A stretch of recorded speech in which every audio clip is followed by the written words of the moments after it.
Wondering which former sitcom star keeps trying to restart her failed career? Which one ended up arrested for some seriously disturbing crimes? Or which one is dating an Oscar-nominated MCU star? Keep watching! Although some critics have argued that the once-beloved sitcom has aged pretty badly due to its reliance on gay stereotypes, Will and Grace was nonetheless groundbreaking for the 90s. As Will's titular gal pal, Debra Messing was an ever-stylish and witty compliment to her prim and proper bestie. The role even earned her an Emmy in 2003. Since then, however, Messing's schedule hasn't exactly been jam-packed. When she's not getting into Twitter wars with Susan Sarandon, Messing is having to reconcile the fact that she hasn't had a major gig in years. A few movie roles and a stint on the widely panned The Mysteries of Laura aside, she has been stuck in career limbo. As Observer wrote, "If you tried to name a show that Debra Messing starred in that I would never, even under threat of my life, ever watch again, well, I would probably call that show smash, but I would also call it The Mysteries of Laura."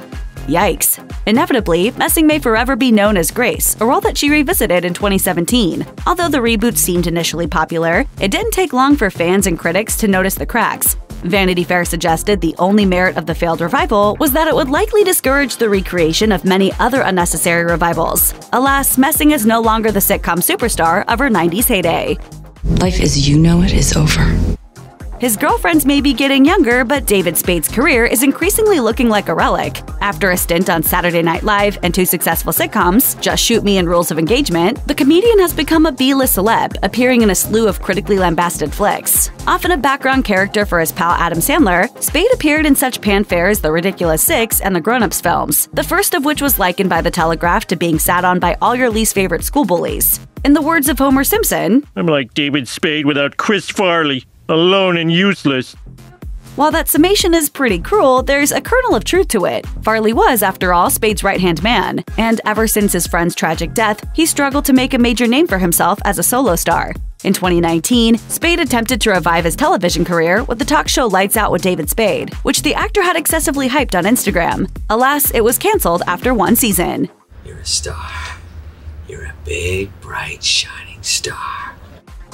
As the spellbinding star of the classic 90s sitcom Sabrina the Teenage Witch, Melissa Joan Hart seemed destined for great things. Sadly, the actor went from bewitching sweetheart to plain bewildering. It's been a hot minute since she was hanging with her kooky aunts and sassy feline BFF, Salem. These days, she has lent her name to less than acclaimed fare. In 2016, she starred in God's Not Dead 2, which was heavily criticized for promoting the notion of Christian persecution within the United States. Hart was specifically criticized for her statements to Blaze Media, in which she claimed that she herself was being persecuted for appearing in pro-Christian films. She shared, "I was ready day one for the persecution for this one, the spiritual warfare. I felt it mostly from my inner circle in the beginning. We wanted to make a good movie that people come to, and hopefully they walk away understanding tolerance a little more." Outside the realm of God-fearing flicks, she was given another shot at the sitcom format with little success. Melissa and Joey failed to reach the heights of her past glory. More recently, she starred in the Netflix con artist comedy No Good Nick, which was canceled after 1 season. Away from the small screen, Hart has dipped her toes into politics, joining Libertarian Gary Johnson on the campaign trail during the 2016 presidential election per People. Suffice to say, Johnson didn't make it to the Oval Office, which wasn't helped by his infamous admission. And what is Aleppo? Once flying high due to the success of 2.5 Men, Charlie Sheen killed his career with numerous outlandish statements and indiscretions. In 2011, he was infamously accused of, quote, borderline anti-Semitism, following a controversial dig against the sitcom's creator, Chuck Lorre. He then later attempted to justify his choice of language by claiming that he himself is allegedly Jewish, though he's not. Unsurprisingly, he was fired following the outburst. In the aftermath of his dismissal, he launched an attack on co-star Jon Cryer in an interview with E! News, branding him, quote, a turncoat, a traitor, a troll. He may have been axed, but that didn't stop Sheen from seemingly exhibiting delusions of grandeur. Who can forget those winning rants? Winning. Reflecting on his admittedly bizarre behavior, he told Yahoo Entertainment, "People have said to me, hey man, that was so cool, that was so fun to watch. My thought behind that is, oh yeah, great. I'm so glad that I traded early retirement for a hashtag." Well, he has a point, except he isn't even really a Twitter hashtag anymore. After Men, he snagged the heavily panned Anger Management, where Sheen was accused of bullying his co-star Selma Blair per Deadline. In further attempts to rejuvenate his ailing stardom, he has attempted to latch on to the A-listers of today. This includes an unprovoked Twitter tirade against Rihanna, in which he claimed that she deemed herself too good to dine with his kind. Stephen Hyde was the rebel of That 70s Show, always ready to take on the man with his sarcastic wit. It remains the role that Danny Masterson is best known for, though he did team up with his co-star and IRL pal Ashton Kutcher for The Ranch in 2016. His time on the latter show abruptly came to an end, however, when Masterson was accused of sexual assault by multiple women. Facing a criminal trial for several rape accusations, Masterson has had a mighty fall from the top. Insiders claimed he was using his fame within Scientology to subvert the course of justice, per the Los Angeles Times. His accusers argue that Masterson utilized his power and connections with the organization in an effort to silence them. As reported by TMZ, he is accused of having employed Scientology agents to terrorize, stalk, and threaten alleged victims, with one of the women claiming that he was responsible for killing her dog. However, according to People, both Masterson and the church deny these claims. At the time of Masterson's initial court hearing, Hyde hadn't been quoted in a hot minute, and the actor is now known as an alleged abuser as opposed to a sitcom star. As he awaits his August 2022 trial, Masterson's showbiz career fades further into obscurity. Patricia Heaton may have played compassionate, doting moms on Everybody Loves Raymond and The Middle, but her controversial IRL remarks of recent years would make Frankie Heck recoil in horror. In 2006, after Everybody Loves Raymond ended, Heaton set her sights on unwittingly slamming one of America's most beloved stars, Michael J. Fox. When Fox released an ad supporting stem cell research, which is believed to be helpful in treating Parkinson's disease, Heaton lent her name to an anti-stem cell research ad per Fox News. The New York Times highlights, Heaton's remarks in the ad appeared to be a direct attack on the Back to the Future star and seemed comparable to Rush Limbaugh's erroneous claim that the actor was faking his symptoms for sympathy. Heaton told the outlet that she never intended to upset Fox. Be that as it may, Heaton has become renowned for her conservative political views, as opposed to her acting career. In 2012, for instance, she launched an attack on feminist activist Sandra Fluke, who advocated that birth control should be covered by medical insurance. Per the Daily Beast, Heaton suggested that if Fluke wanted subsidized birth control, she would also want taxpayers to fund her Starbucks, movie theater tickets, and KFC. She later apologized on Twitter, but suffice it to say, Heaton's career has been on a steady decline since. The original Roseanne series was groundbreaking. Rather than depicting comfortable middle-class families, it showed the real lived experiences of many working-class people struggling to make ends meet. As the sitcom star and co-creator, Roseanne Barr also addressed many other sensitive issues, such as abortion and gay marriage. Back in 2018, things were going well for the comedian, whose eponymous sitcom had been rebooted to rave reviews. According to NPR, the bubble burst, however, after Barr decided to post a racist tweet, supposedly while on the tranquilizer Ambien. Needless to say, the reboot was axed, though later rebranded as The Connors. Symbolically, the character was killed off in the latter series. As the Daily Beast points out, Barr's politics have turned sharply to the right since the 90s, with her embracing the MAGA cap and propagating QAnon conspiracies. Once upon a time, however, her beliefs were quite different. According to The Guardian, she was famously even a passionate supporter of the Occupy Wall Street protesters in 2011. In an interview with The Washington Post, the star refused to accept responsibility for her descent to the Z-list, and instead blamed co-star Sarah Gilbert's Twitter condemnation of her comments. Barr said, "She destroyed the show and my life with that tweet. She will never get enough until she consumes my liver with the fine Chianti." It was just devastating. To be misunderstood is the worst thing. After all of that, we imagine there might not be many more roles for Roseanne on the horizon. As Cosmo Kramer on Seinfeld, Michael Richards embodied the sole empath in a group of thoroughly self-serving characters. With his eccentric tics and grand schemes that never quite came to fruition, Kramer was a much-loved character. But life doesn't always imitate art. Kramer may have had a propensity to fall down, but that was nothing compared to the comedian's downfall. In 2006, a disastrous stand-up routine at the Laugh Factory culminated in Richards performing a foul-mouthed, quote, racist tirade per TMZ. During his rant, an audience member called out Richards and argued that that's why he only has Seinfeld and failed to get any other shows or movies. Richards jokingly copped to being a wash-up, per video footage published by the outlet. With the encouragement of Jerry Seinfeld, he appeared on The Late Show with David Letterman to apologize for his expletive-ridden rant. He said, "I'm deeply, deeply sorry. I'm not a racist. That's what's so insane about this." Regardless, Richards soon found himself relegated to Z-list jail. Though there have been attempts to revive his career, he made a few appearances in Season 7 of Curb Your Enthusiasm, wherein he parodied his apparent racist persona. Still, Hollywood seemingly doesn't want him anymore, and Cosmo may have faded into the cosmos. In the 90s, Stacey Dash portrayed Dionne Davenport, Cher Horowitz's BFF in Clueless and the Sitcom spinoff, with zeal and perfect Valley Girl diction. Now, she uses her fame as a platform to voice her conservative political views, though she isn't quite as famous as she once was. Everybody, listen up.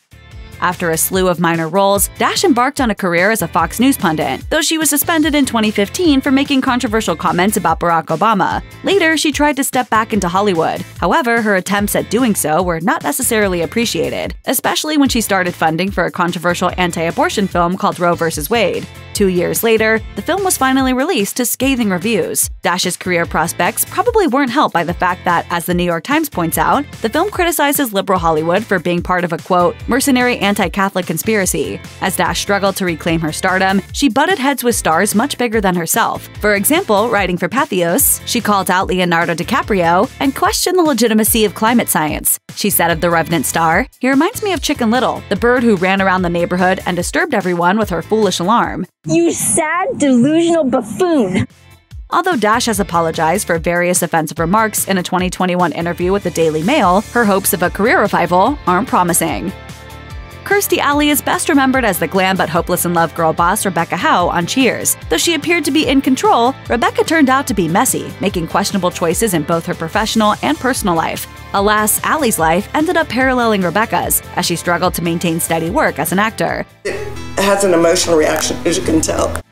She has attempted to revive her career with numerous ill-fated forays into sitcoms and reality TV, lest we forget Kirstie Alley's big life. However, the 80s darling simply isn't famous like she used to be. Incidentally, she landed an eponymous sitcom in 2013, which featured similarly lapsed sitcom star Michael Richards. That show was also canceled after one season. Her downfall probably wasn't helped by Alley's frequent public feuds either. In 2013, the devout Scientologist slammed former Scientologist and erstwhile Cheers co-star Leah Remini as a bigot for criticizing the controversial religion. Moreover, she got into hot water over her insensitive comments on Twitter regarding the death of renowned scientist Stephen Hawking, for which she wrote, "You had a good go at it. Thanks for your input." The good news is that Alley's former co-star Kelsey Grammer is currently in the midst of rebooting Frasier. The bad news is that, according to Ranker, Alley allegedly turned down guest spots on the original series due to Scientology's opposition to psychiatry. Back in the 90s, Joey Lawrence was one of the hottest stars of the sitcom world thanks to Blossom. As Joey Russo, he was equal parts teen heartthrob and budding himbo, and responsible for the catchphrase, "Whoa." Since then, Lawrence has found himself in the direct-to-video aisle, though reality TV has also been his staple for the past 2 decades. In 2006, he came third in Season 3 of Dancing with the Stars, though per People, he declined to appear in the show's All-Star spin-off. In 2010, there were hopes of him reviving his sitcom career when he was cast alongside fellow fated sitcom star Melissa Joan Hart in Melissa and Joey. Despite mixed reviews, it ran for 4 seasons. Even Peter Griffin was onto Lawrence's downward spiral. In an episode of Family Guy, he asked an animated version of the star, "What would you think if I told you that Blossom would completely drop out of show business to get a PhD in neuroscience and then come back and make $15 million a year, while you would work steadily for 20 years, lose all your hair, and go bankrupt?" Whoa! While we're unsure what Lawrence did to rouse such animosity from the Family Guy writers, there is some truth to their words. In 2018, The Blast reported that Lawrence had filed for bankruptcy, with the actor claiming that he had a mere $60 in cash and only $8,000 in his bank account. Along with his 5 Friends co-stars, Matthew Perry became a household name in the 90s and early 2000s, while Jennifer Aniston was able to become America's sweetheart, making the difficult transition from TV to the big screen. The actor struggled to adapt to life after Central Perk. All of his post-Friends sitcoms have been flops. Did I say that out loud? His 2006 dramedy Studio 60 on the Sunset Strip received generally positive reviews, but audiences were disinterested, and it was canceled after 1 season. Conversely, his attempts to reboot The Odd Couple in 2015 had the opposite issue. It received negative reviews, but ran for 3 seasons before being axed. The main problem, it seemed, is that the man we associate with Chandler Bing is more finicky Felix Unger than grouchy Oscar Madison. The Boston Herald even argued, Matthew Perry might just be the weakest Oscar of any version. Could he be any less Oscar? Throughout the years, Perry has sadly also struggled with substance use. According to The Hollywood Reporter, in an effort to help others, Perry opened an addiction treatment center. He shared, "I've had a lot of ups and downs, but the best thing about me is that if an alcoholic comes up to me and says, 'Will you help me stop drinking?' I will say yes, I know how to do that." Having completed his memoir in early 2022, perhaps Perry can finally breathe new life into his faltering career. Zach Braff was unforgettable as nice guy, fresh-faced medic JD on the 2000 sitcom Scrubs. Although the show was known for its offbeat, zany brand of humor, Braff also exhibited his serious acting chops. This was especially true during some of the series' more harrowing plotlines, like Season 8's My Last Words, which was particularly devastating. In addition to the popular sitcom, Braff wrote, directed, and starred in indie gem Garden State in 2004. Undoubtedly, this was the peak of Braff's career. Although he has had smaller roles in numerous other films and TV shows, nothing is quite compared to his 2000 splendor. As the Washington Post highlights, the actor should have found himself in the Hollywood big leagues after Garden State, but it never happened. This, Braff told the outlet, humbled his ego. He added, "I know I haven't been able to make a movie in 10 years, but I've tried. They just all fell apart." That actually made me sadder than anything, the fact that I just felt so numb. This decline in fame hasn't stopped his name from being plastered all over gossip sites, however. Having dated British star Florence Pugh, who is 21 years his junior since 2019, Braff is now sadly best known for his love life as opposed to his acting career. In an interview with The Times, Pugh name-dropped her beau several times, defending Braff against online trolls, and arguably keeping him relevant despite his fading stardom. If you or anyone you know has been a victim of sexual assault, help is available. Visit the Rape, Abuse, and Incest National Network website or contact RAIN's National Helpline at 1-800-656-HOPE. That's 1-800-656-4673.